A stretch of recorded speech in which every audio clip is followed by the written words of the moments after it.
All right, good morning, everyone. My name is Alex Cornell-Duhu, and I'm president of Elected Officials to Protect America.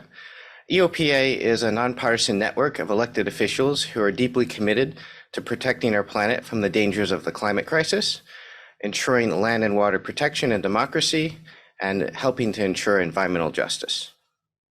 We are here today to highlight the historic investment of the Inflation Reduction Act. It's a historic investment in our security, our prosperity, and our health. I first saw the importance of this when I was deployed out with the Marine Corps in Iraq. It was one of those blistering hot days when you touch the rifle, and Marines can be sometimes overzealous, and we try to do competitions who could touch it the longest in the heat. But unfortunately, someone tried to blow our vehicle up.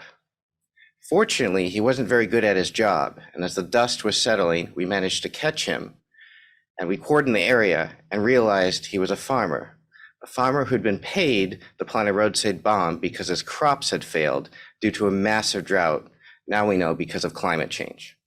And unfortunately, these droughts and disasters are becoming more and more common, as we've tragically seen in Maui. And now we are seeing the urgency to protect us from natural disasters that become threat multipliers. This isn't limited to one area of the world. In the Pacific, it's an existential threat to many island nations, not just from the sea level rise, but from the salt water getting into the fresh water. And so we can no longer have fresh water to drink. These are unfortunately small examples that affect the geopolitical security situation. And then coming back to the US, the great thing is we've passed a historic investment of over $270 billion to further our security, our health, and our prosperity. And the exciting thing about the I.R.A. is it creates a clean energy future. Because in the last 8 months, we've seen 96 gigawatts of new clean power announced. That's enough to power 20 million homes, or 1 in 7 homes in the US. We have companies who have announced the US batteries manufacturing will support 10 million EVs a year. In 2001, we produced less than that, far, far less. So we have the capacity now to move forward into a clean energy future. The I.R.A. is also expected to provide private impact investment that's leveraging it 50 to 200% more than we originally thought. So the opportunities are endless of how we can increase the ability of the I.R.A. to help our communities around the United States. And the wonderful thing here is we have elected officials from the state and local level, economists and businesses who are seeing the benefits of the I.R.A. locally and bringing their community members to prosperity because of this historic investment. So I'd like to introduce Nikita Ricks from Colorado to be our first speaker.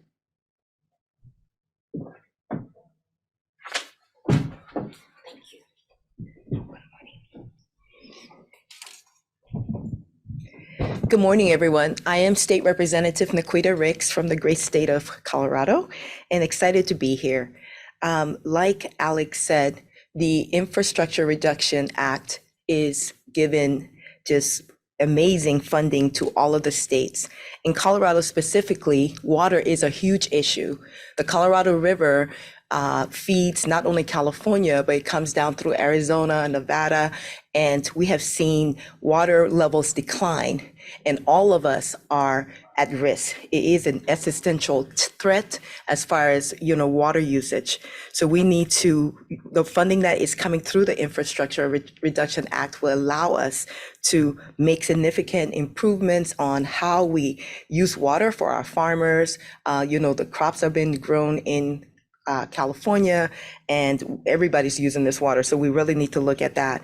But I'm also excited about the investment that's going to our public transportation and also into like clean water, clean, safe drinking water. We have a lot of lead pipes that are there within Colorado, and this funding will allow us to do replacements of these lead pipes and replace some of the infrastructure attached to the water. In addition to that, high-speed internet, the digital divide is a huge issue within our state where 16% of Coloradoans do not have access to internet connectivity. And so we have about 750 million people who could get signed up for internet, and so far 211,000 have signed up, and there's more to go. I misspoke. I think it's 750,000, I should say, not 750 million.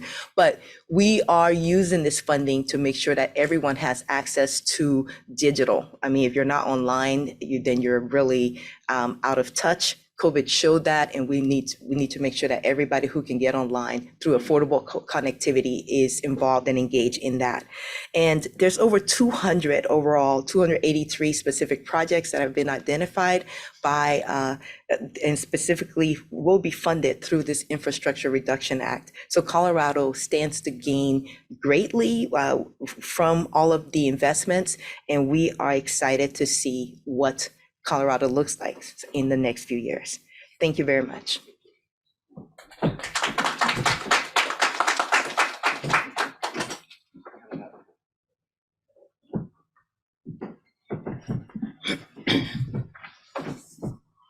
Good morning.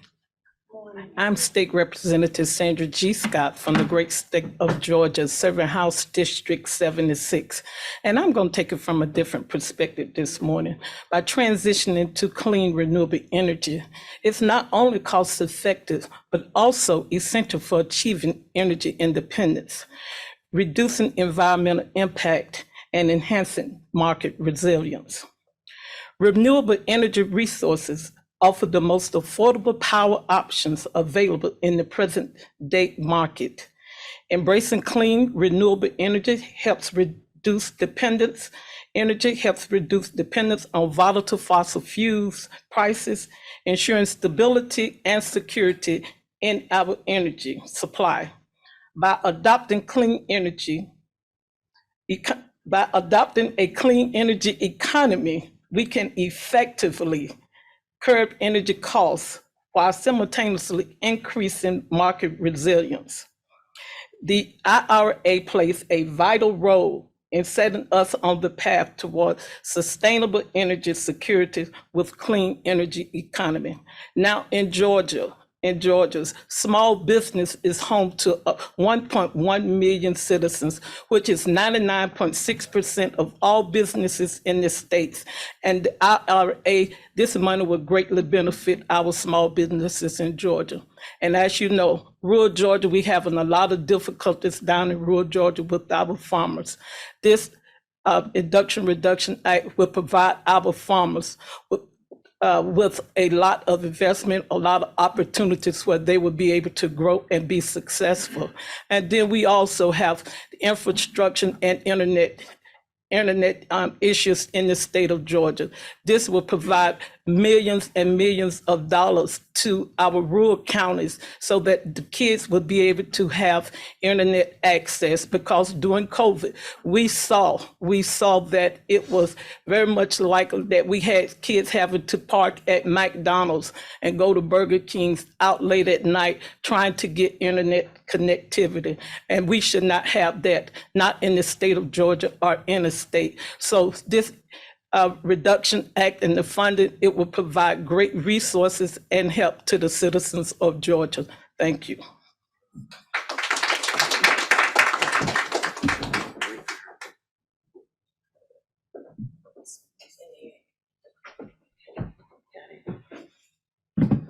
Good morning.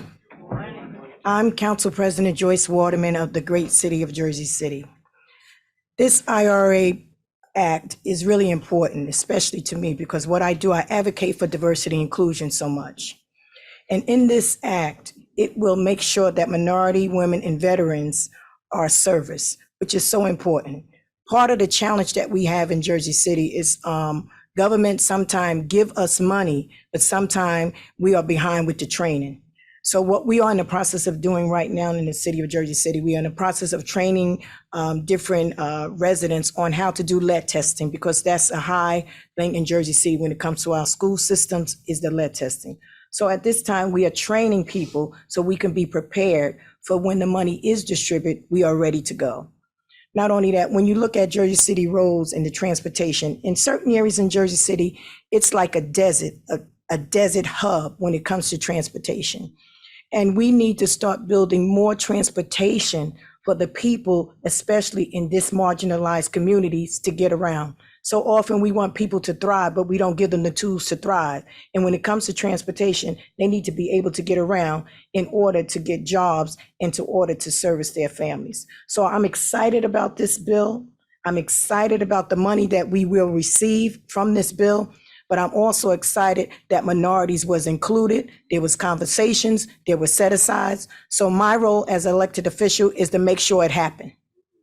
When the money comes, let's make sure it happened. For so often, we are often forgotten. And one thing I do want to say, in this country, we believe in longevity.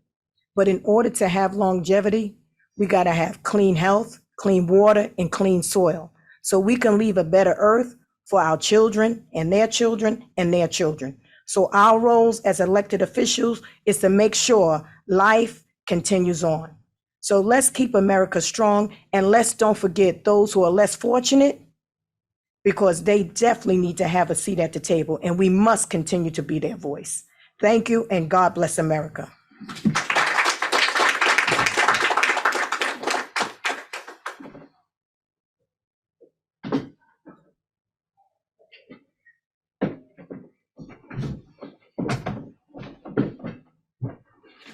Good morning. I'm Dr. John Palameni.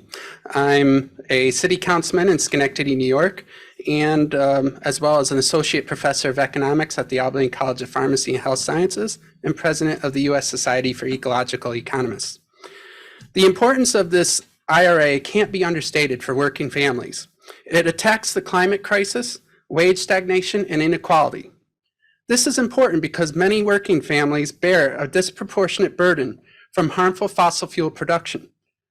Often in low-income communities, these neighborhoods experience higher rates of asthma and other negative effects, including lost workdays and premature death.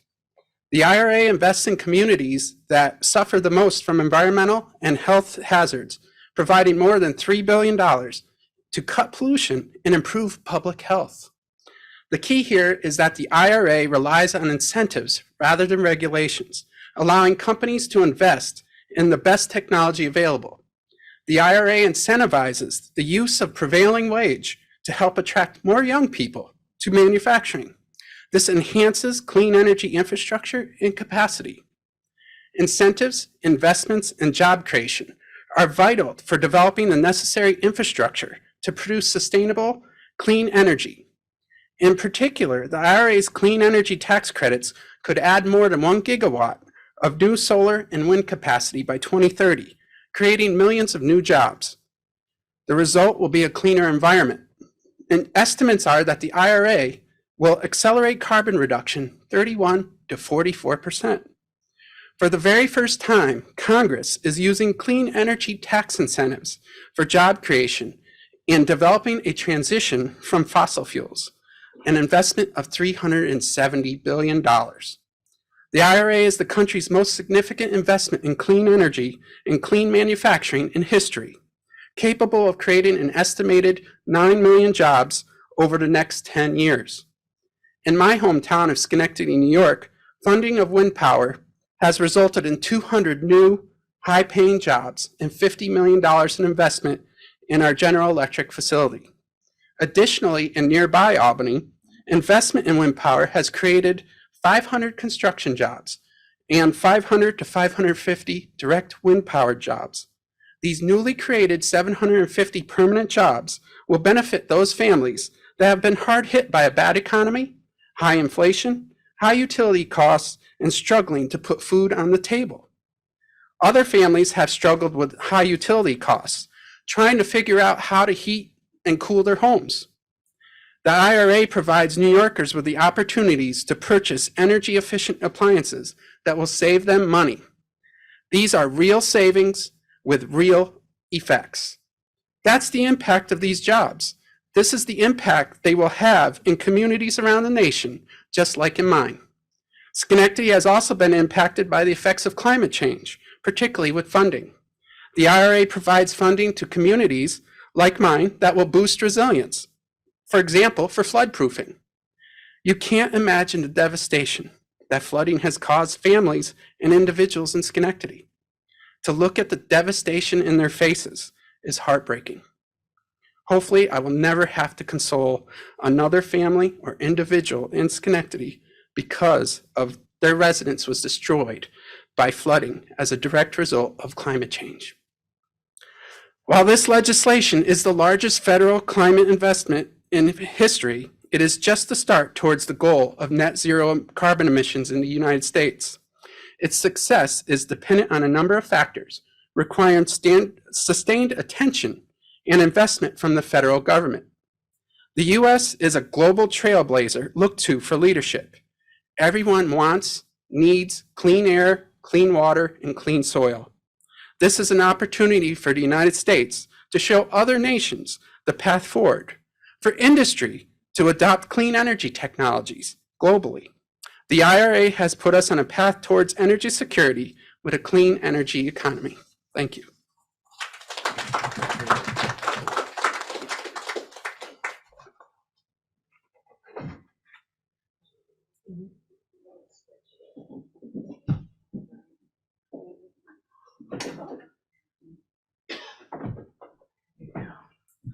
All right. So I have my little statistic notes here. Okay. So hello. Hi, I am Cassandra Campbell, and I am with ARC Public Benefit Corporation. I want to say thank you very much to Alex and EOPA for having me here. And I just wanted to say quickly a couple of things from our perspective. And I know he announced at the night at dinner, I got to speak to some people from the private equity perspective. The IRA, the Inflation Reduction Act, has really started to fill what we see in New York, filling a pipeline of wonderful different projects that from listening to what you have said here and just all of the different things that we see streaming in, we're looking at 12 to 36 months where I think that there will just, I'm sure that there'll be tremendous progress in being able to start putting in a lot of different changes to help with all of the crises. We're starting to see, as you know, over the last few months, there has been all kinds of extreme weather. I was just noting down that globally in 2023, June, we have a record, as you know, probably set. It's the highest monthly sea surface record in 174 years the NOAA has on record. And the other statistic is really important to share, I think, because I think statistics are compelling. I am also not a mathematician, so I wrote it down both ways. So when I was reading earlier, and a guy I work with, Paul Adams from our company, our Public Benefit, he shared with me 4.5 standard deviations above the baseline global average is what our temperature was in June 13th of this year. So, and then I said, well, nobody knows what that means. He's like, that's right, you have to tell them. And I said, aha, great.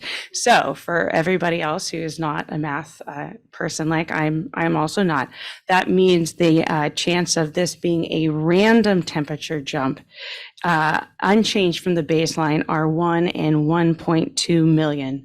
So I believe that this is an ongoing issue, and it absolutely has to be addressed. It's not just a question now. It's we're all truly dealing with it. Floods and fires and all of the other things. We're looking forward, I know from our perspective, to helping to solve those issues with as many of you as possible, and supporting where we can along the way. And also very much looking for feedback as we continue to improve and try to perfect this plug and play RE program that we have built at our public benefit corporation. So thanks, guys. Thank you, Alex. And forward to your comments. Great. Thank you, everyone here. It really is inspiring to see on the 1-year anniversary of the Inflation Reduction Act, commonly known as the IRA, that the impacts are already happening. And it's pretty phenomenal how quickly it is actually happening when you consider how much capital that is to move into the United States and have global impacts.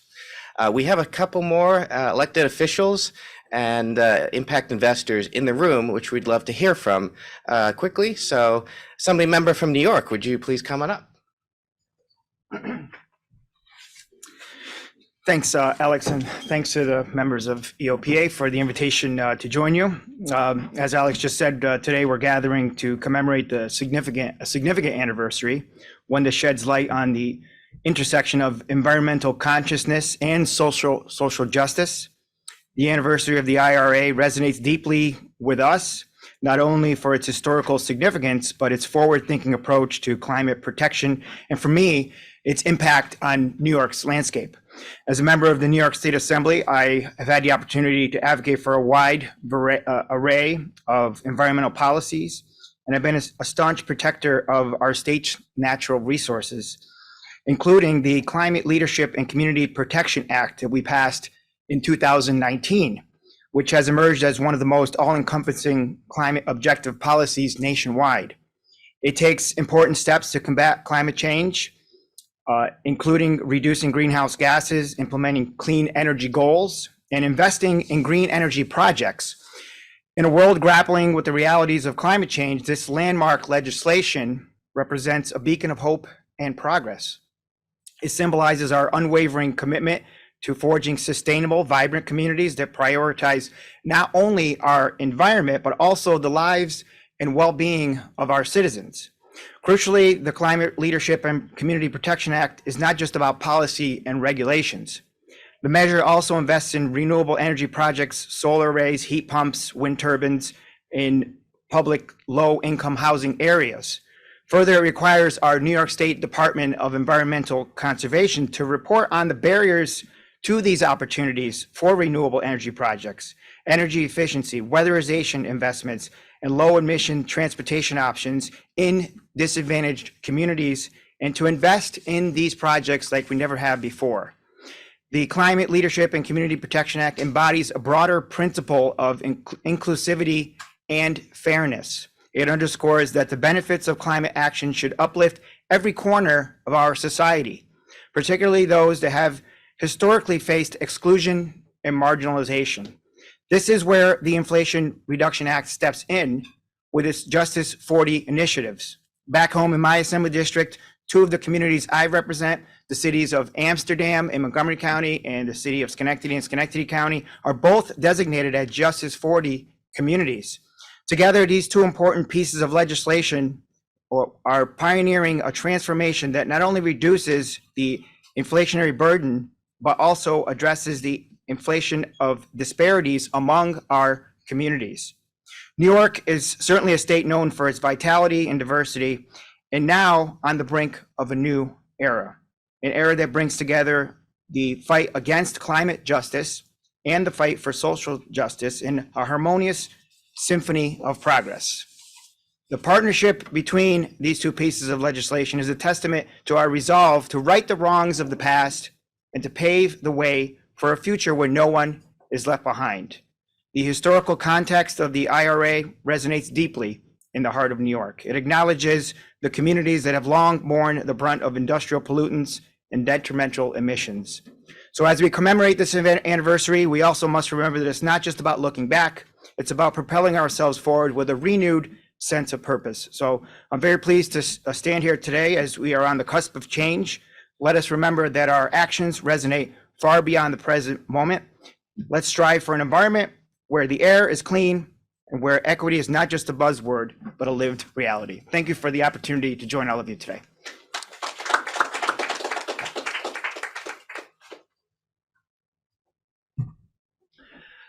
Hello, everyone. My name is Ahmad Zara. I'm proud to be on the City Council in the great city of Fullerton, California. In California, we have been a leader in sustainability and energy efficiency and investing in future technologies. We've already seen investments in wind, solar, and electric vehicle technologies. On a local level, as a local policymaker, we have in our city, we have tried to invest in urban forestry, and we've invested in creating a community choice energy new agency as well for Orange County. And we have invested in also water and clean water opportunities. One of the biggest struggles we had as a city is that we were having a hard time finding the funding to really accelerate this type of investment. This act is going to revolutionize all our policies on a local level, because we will have now the funds to be able to provide the tools of investment. One other issue that I really want to talk about is I represent an area that is very disadvantaged.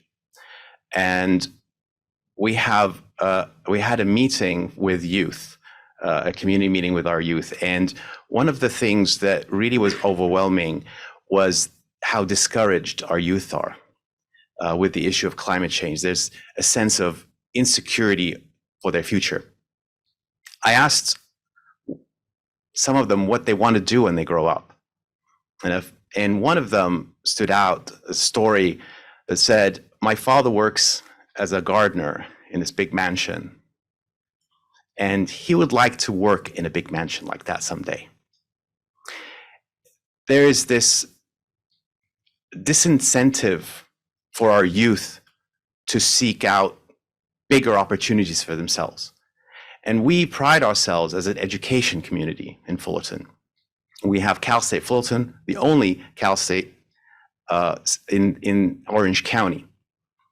And this I see as an opportunity for investing in education as well, and educational opportunities in new technologies, so young people can see more possibilities for them to actually grow up and have great jobs in new technologies that we are still just scratching the surface.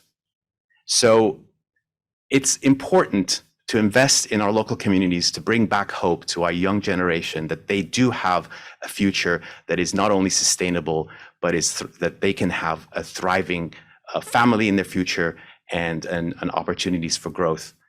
So thank you very much.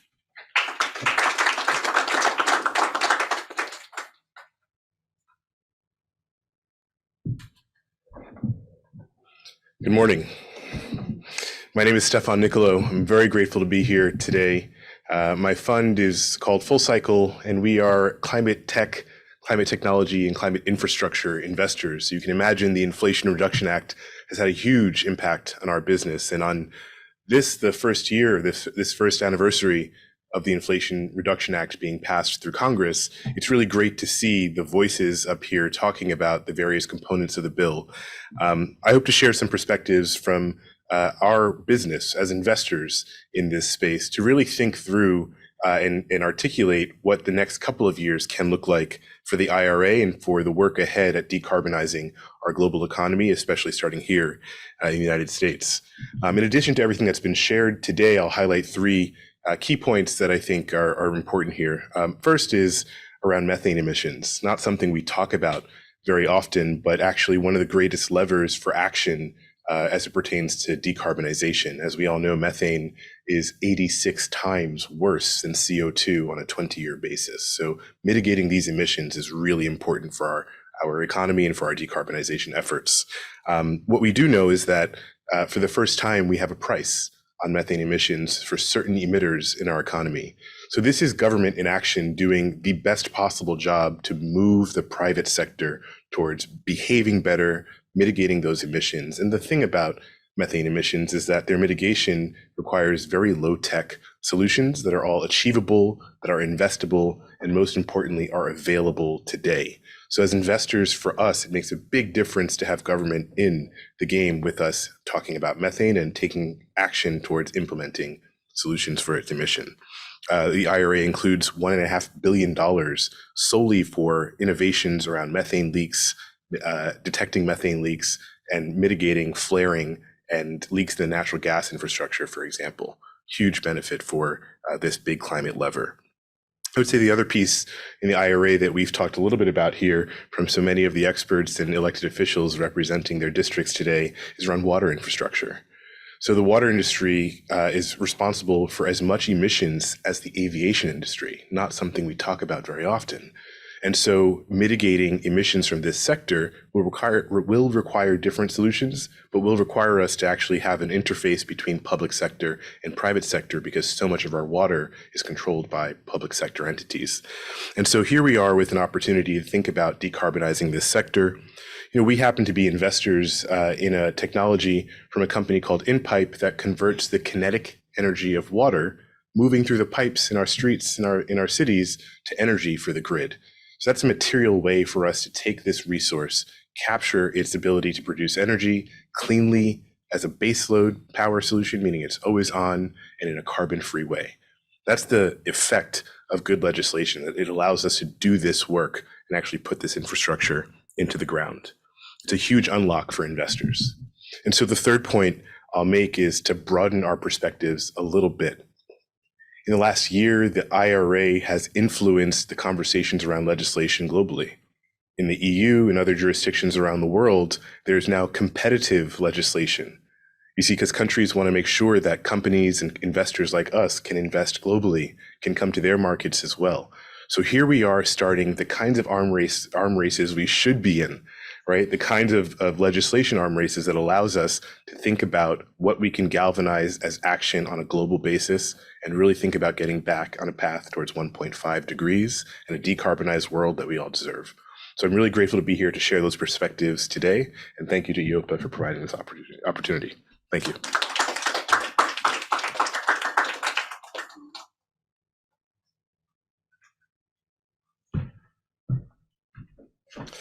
Good morning.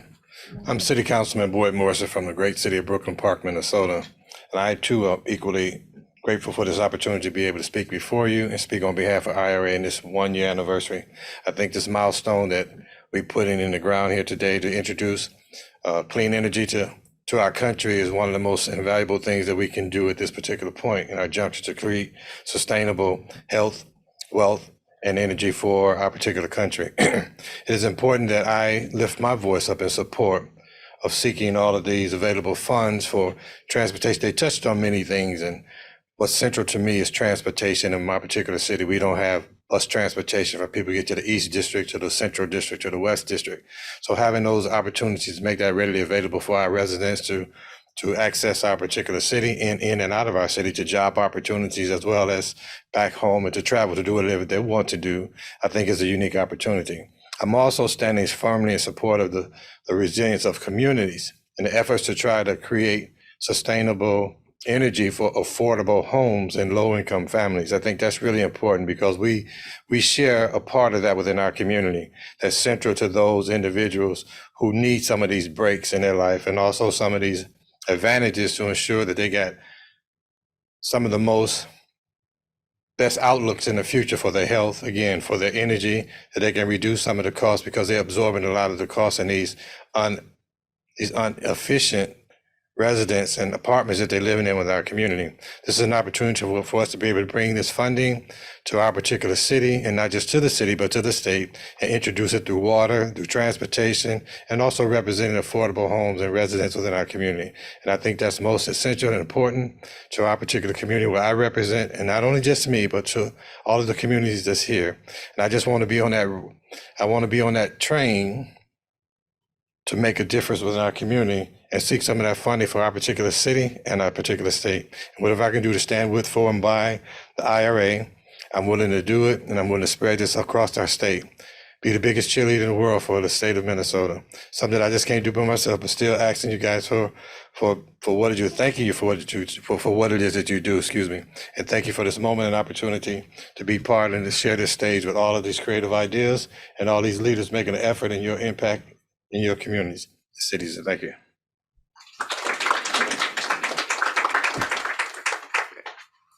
Thank you, everyone, for those inspiring words. So now we have some time to take some questions.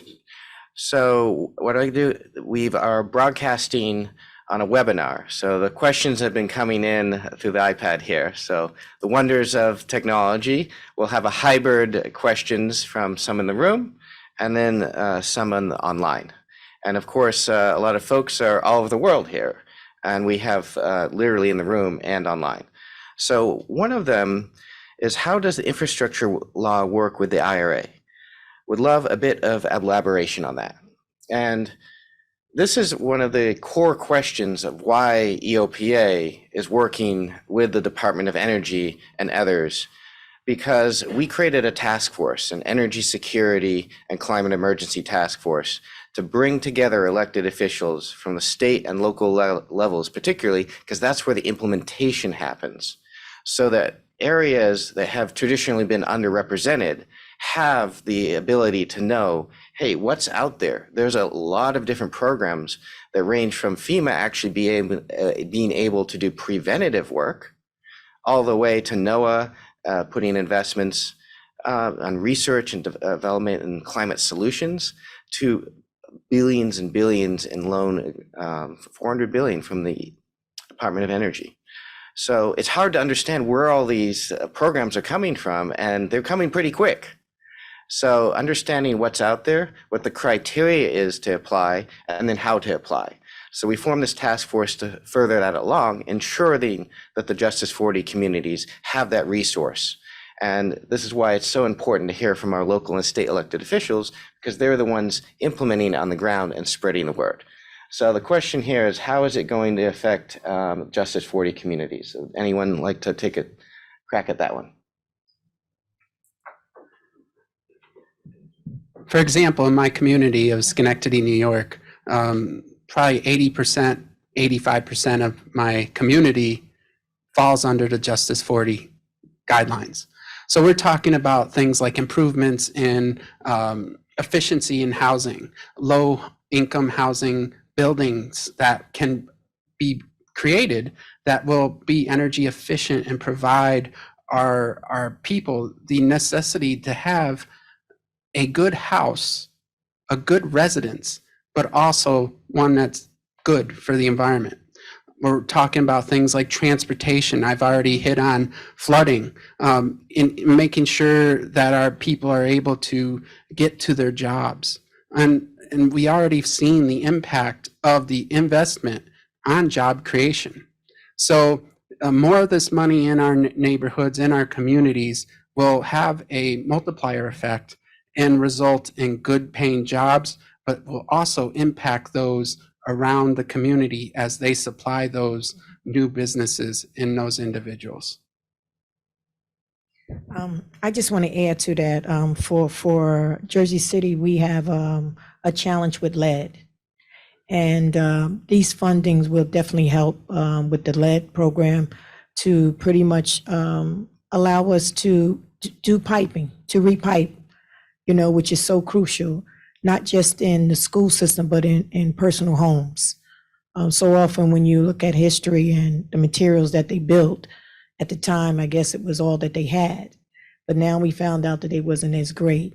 So now with the piping, we have a lot of lead pipes. So we are setting up programs to replace the lead piping so they can be good drinking water just for children in school. So this is very important.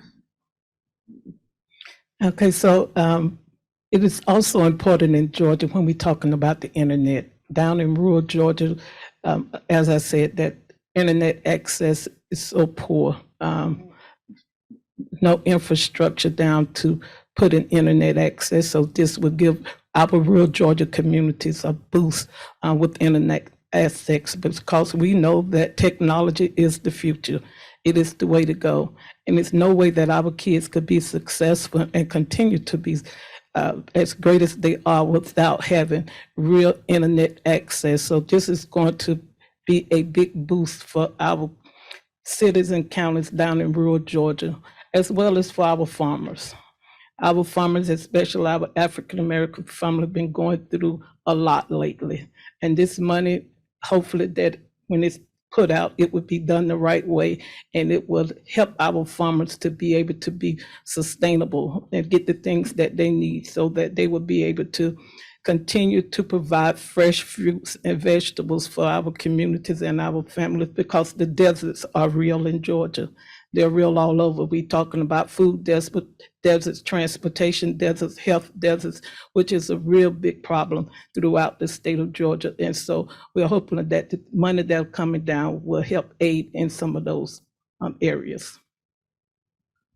In Colorado also, we have issues around the internet connectivity. 16% of people are not connected to the internet, and this will help with rural areas, schools.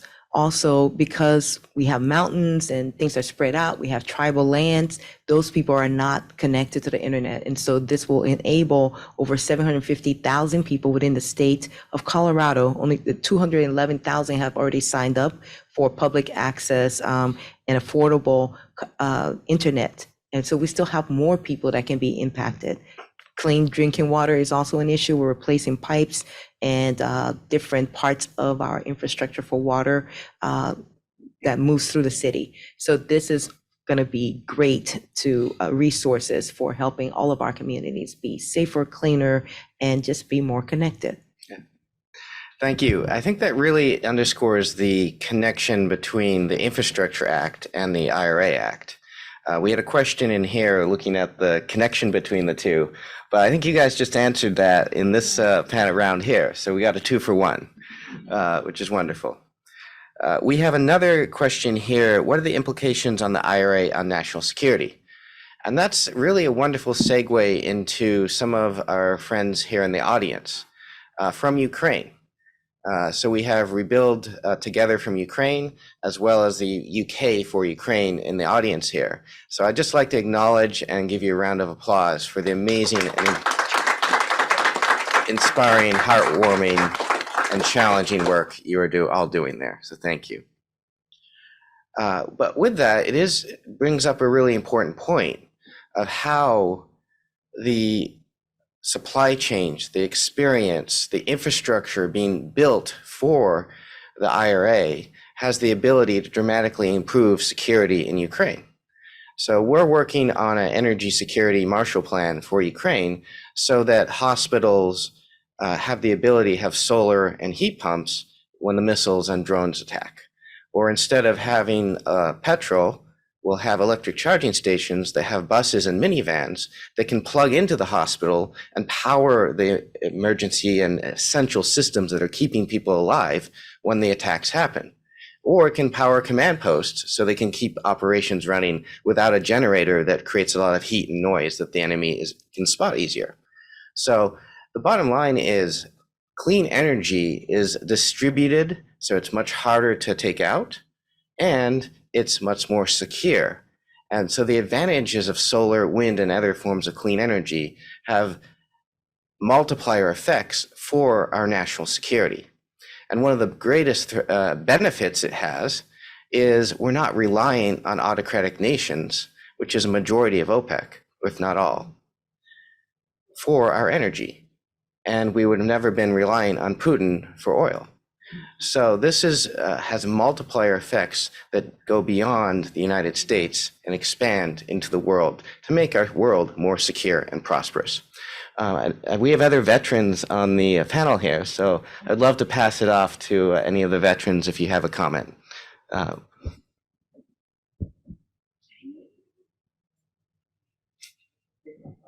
Yeah.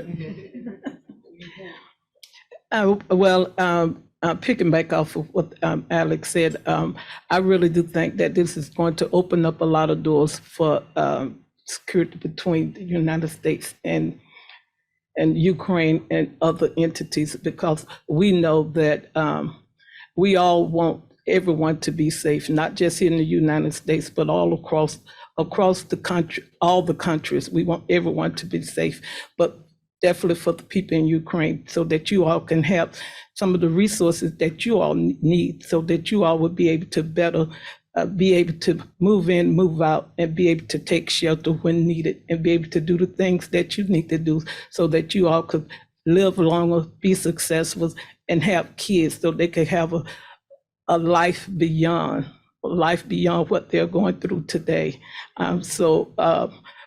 Just wish you all the best, and we are hoping every day that this all come to pass so that you all will be able to have the sustainable growth and sustainable fuel energy and everything that you all need to be successful and move forward.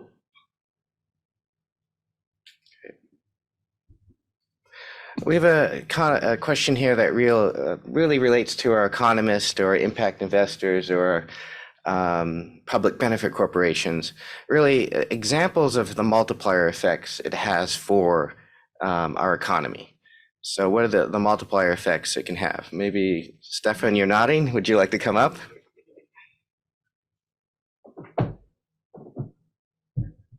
Thank you. It's a great question. One thing I can highlight is just around not just job creation, but the opportunity to upskill and reskill legacy jobs in our economy, right? So as we create this new infrastructure by virtue of the incentives and the subsidies from the Inflation Reduction Act, we will need to have new workers with new skills to operate these facilities, to participate in the economic value creation. And so this is a chance for us to level up our American economy. That multiplier effect is massive, right? We're talking about millions of jobs that are now part of the clean energy future of our country, and allows us to think about a world where we are no longer on an economic basis or on an energy basis reliant on fossil fuels.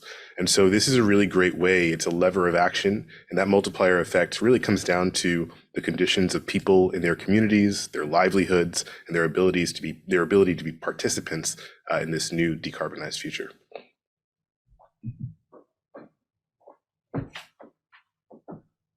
To build on that, on a micro level, you're talking about in a local community, a factory lays off hundreds, if not thousands of people. Well, now you have a real opportunity to your point of people getting job training, getting good paying jobs for a new economy. This is the uptraining, the upbuilding that you're talking about. And then those people with their jobs are now able to improve their quality of life. They're able to go out to the stores and they're able to purchase things. And that impacts the small businesses in our local communities and allows them to build up and build out. So this is a real example of what a multiplier effect is. And we see this directly in all of our local communities. So to your point, that's an excellent, what we're looking at is these investments, these people who may have been laid off and had their families just devastated, have now the opportunity to build back up. And that's what this allows us to do at a local level. Going to echo what he was saying with, sorry, Mr. Dan, with the jobs training program. I think that's where you see the multiplier the most, because especially when you have, so much of the rural areas and the places who are really desperate to get some impact besides being able to have them learn, they're able to go out and teach them to fish. You're going to be able to have universities now teaching solar installations. Those are $80 to $90 an hour jobs. And then there's such a huge need right now. And it's going to be, it is global, right? So we are going to be starting here, but all of these people who are getting taught to fish, they can create their own firms and they can go out to the world, because the rest of the world really still needs it. We're still in the forefront of pushing that out. So it's going to be everywhere in a great way. Thank you. That also speaks to our next question, which really looks at, can you expand upon the role of the IRA in achieving the administration's goal of 30 gigawatts of offshore wind by 2030? And this is pretty appropriate here because we have Maine in the room, New Jersey in the room, and California in the room, which is where all the offshore wind is being invested in. And so I know in Maine, it's an enabler to allow us to create the infrastructure and the research and development to put the first offshore wind turbine in the United States, and one of the first in the world. So that's unbelievably exciting because offshore wind has the potential to power the US twice over. There's a tremendous amount of clean energy there, which will benefit the majority of the population, because where do most people want to live? Next to the ocean, right? So it's a wonderful partnership. But I know New Jersey just passed some legislation that has a meaningful difference for offshore wind on the IRA as well. Just passed this legislation for the offshore wind. So we want to make sure that we're on the forefront of this. We do believe that this is the right step to go in. And so because all of this is new and coming down, Jersey is just pretty much moving forward with it, you know? And so because, like I said, we are always on the front line and we're always doing something first, we are definitely taking the steps in that direction because we know the importance of the offshore wind. And so everyone is pretty much getting behind it at this point. All right, everyone is getting behind it. So we're still doing what we need to do. But you know what I wanted to add to, since I have the mic, you know, when you talked about, you know, investing in training and things like that for the future of what's coming with solar, I think sometime what we need to do is start looking at our school systems when it comes to training. So often we always waiting to the children to get out of school to prepare them for the future of this country. Now, if we know clean air, clean water, and clean soil is what this country needs to thrive on, we need to start teaching the future generation in school these are important and give them the skills so that they can survive. I think that's what part of our discussion need to be about, and not only be about, we need to start doing it, because then we will have children who are equipped with jobs. See, we want to prepare them for jobs, not just for, you know, just giving them some type of skill set and they can't apply it. So this is a good opportunity for us to start training our children now in schools. If they can hit a computer at 5 years old, even younger, we can start adjusting them to start looking the importance of keeping our environment safe. Well said.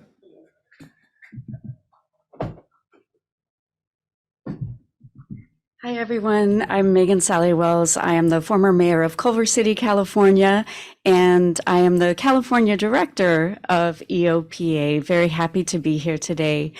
So California is often at the forefront of environmental leadership. However, we're also one of the top oil producing states in the nation, something that you might forget when you're looking at the beautiful beaches and the vibrant economy. But when you're in communities like mine in Culver City, where we have 10% of the largest urban oil field in the United States is in my backyard, in my community. Now, we have fought hard to phase out fossil fuels and have been successful in inspiring, not just saving our own community, but inspiring Los Angeles County and Los Angeles City to follow our lead in phasing out fossil fuels. But we are doing this work across the state, and hopefully we'll be leading this across the nation too. When you're on the front lines of fossil fuels, you know that it is devastating to our communities. It is also the #1 cause of climate change. And so why am I talking so much about fossil fuels when we're supposed to be talking about offshore wind? Well, what do we replace the fossil fuels with? We have a tremendous opportunity to build offshore wind coast to coast that will bring thousands, if not millions of jobs to our communities, but these are high-level, family-sustaining jobs. What we're doing right now is rewriting the energy paradigm from a paradigm that harmed communities into one that lifts us all up together. That is why we're so excited about the IRA and this game-changing investment in clean energy and getting off of the fossil fuels that are harming our communities every day. Thank you.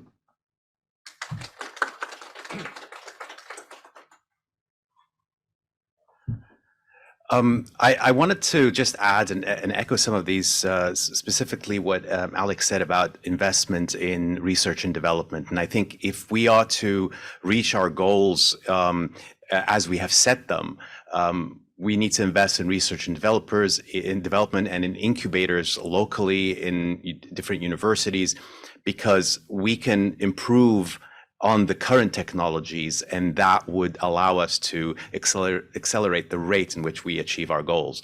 And we're already seeing this in investments in battery technology. So batteries have improved a lot more than what we started off with. And now cars go longer, go faster, and we are seeing this also in locomotive. I know in our city, we have a small company that is starting to look at research and investment in battery technology for locomotive. And as a city with the second most populous train station in Southern California, that is a really important thing for us. So whether it's wind, solar, or whether it's battery technology, investing in research and development is really crucial in accelerating the rate in which we get to our goals. Thank you. Great. We have time now for a quick recap. So I know, sir, did you have a question in the back there? Yes, someone briefly mentioned the situation that happened on Maui. I'd be very interested in the panelists' thoughts on if they were a council member or a representative, what they would do moving forward, to help the people of Hawaii. Great. Yeah, we just had we have a certificate in public leadership with elected officials to protect America and the University of San Francisco. And we actually had strong representation from Hawaii at that conference we held over the weekend. And that was a discussion point because sadly, the devastation there looks like it's a war zone. It really does. It's really, really heart-wrenching. But moving forward, that is also an opportunity to rebuild with 100% clean energy that makes the area much more resilient. Right now, they're still having problems with power, right? So, for example, when the solar panels field was hit in Ukraine, the missile destroyed a few of them, but within 2 days, they were back and operating. So when we have storms and other natural disasters that can destroy part of the energy infrastructure, it's so much more resilient and distributed, right? So a house that has solar on it that survives doesn't have to wait for the entire community. And that became a large part of the discussion, is how we can leverage, for instance, the FEMA funding that is preventative with the I.R.A. to protect cities and states like that. So in the future, we're ready and we are resilient. I'd love to open it up here to maybe in your communities from the floods that we've experienced in other places to answer the question as well.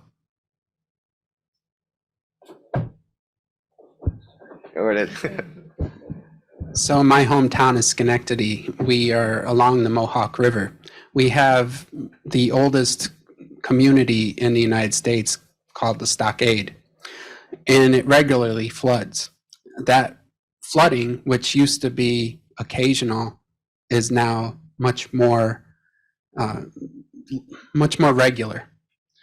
And funding from the I.R.A. will allow us the ability to create a infrastructure that will protect that neighborhood of the effects of the climate change.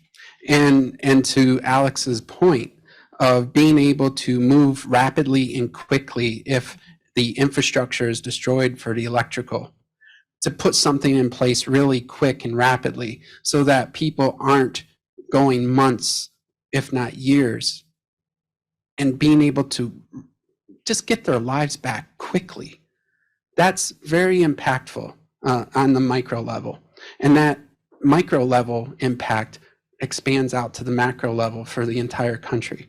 So those impacts are very, very real and very important.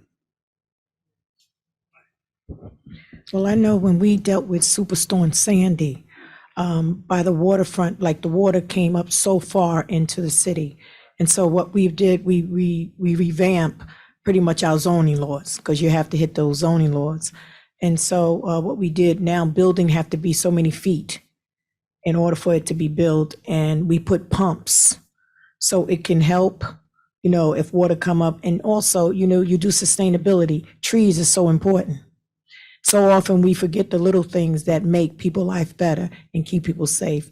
So now we have tree canopies that's important that will help if there's any other type of flooding, because in our city, we basically deal with flooding. And those are some of the things that we're doing to kind of bat that. And for the people in Hawaii, I just want to say my heart goes out to them. And I just know for the elected officials that, that was here the weekend, I can see, the challenges that's on their face.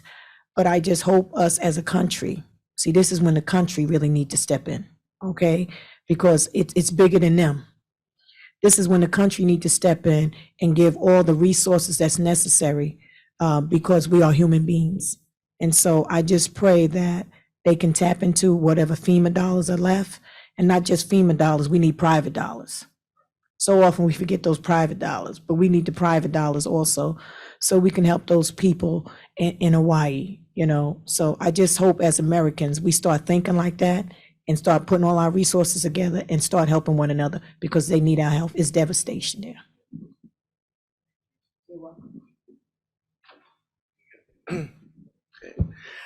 So in the very little time we have left, let's recap how the IRA can impact your community within about a 45-second statement, which I know is hard for elected officials.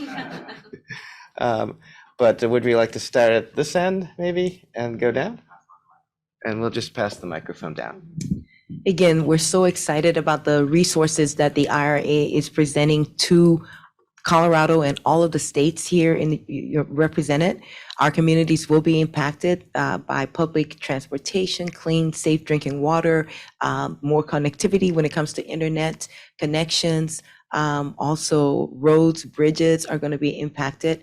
And then it just gives us all hope for our future and for communities that have been marginalized and have not been prioritized previously within our economy. So we're excited about what it's going to roll out over the next 5 years. And in Georgia, we are also excited about what is to come. When we talk about our small business, the impact that small business owners are going to have. When we talk even about electrical vehicles, looking at electrical vehicles and where we're going with them, talking about the clean air, the internet, and so on and so on, again, about the farmers. So we are all happy to have the IRA coming to pass. And so we're just looking forward to what it is to come. I just pray that we do the right thing when it comes to the funding. When it comes to the fund, I hope that we do the right thing with the money, getting the money to the places that the money needs to go. That is key, making sure that the people and the cities and the counties that need the money get the money so that the people will be able to be helped in those different cities, towns, and communities. So I am glad that we are part of it. I'm glad for the bipartisan legislation that have passed, and we're looking forward to this journey in the next 5 years on where we're going with this infrastructure. Well, I'm grateful for, the IRA Act. My responsibility, like I said in the beginning, is to make sure the money get to the right places. In government, so often, there's a lot of money distributed. But we as elected officials know that it must get to the right place. So for us in the city of Jersey City, we really have infrastructure issues that need to be addressed. There are people who are in this marginalized community need transportation. They need public transportation. So often, some of us take those little things for granted. But in areas that people who are this marginalized, they need it. And so with this IRA Act, I believe that those people will get the help. I will believe, and I will be in the forefront with this to make sure minorities are being serviced, make sure that women, to make sure that minorities and veteran contractors have a seat at the table because they need to feed their families also. This is so important. and I will advocate even the more to make sure there is clean air, clean water, and clean soil, because each entity impacts the quality of life for the residents in the city of Jersey City. So I'm excited about it, but yet I'm willing to do what I have to do as elected official to make sure it hits my community where it's necessary. The IRA is likely to be the most important public-private partnership in the history of the United States. The reality is this act creates incentives for investment to be developed in our local neighborhoods, in our local communities. That in itself will multiply out beyond our boundaries of our local communities into our states and across the nation. This will create jobs, which will help families across our country, all while improving the environment to where we need to get it in order so we can have clean air, clean water, and clean soil. So our people can live in a healthy environment and not have the negative health impacts that the bad environment causes. So this is an incredibly important act and one of the most important pieces of legislation in the history of the United States.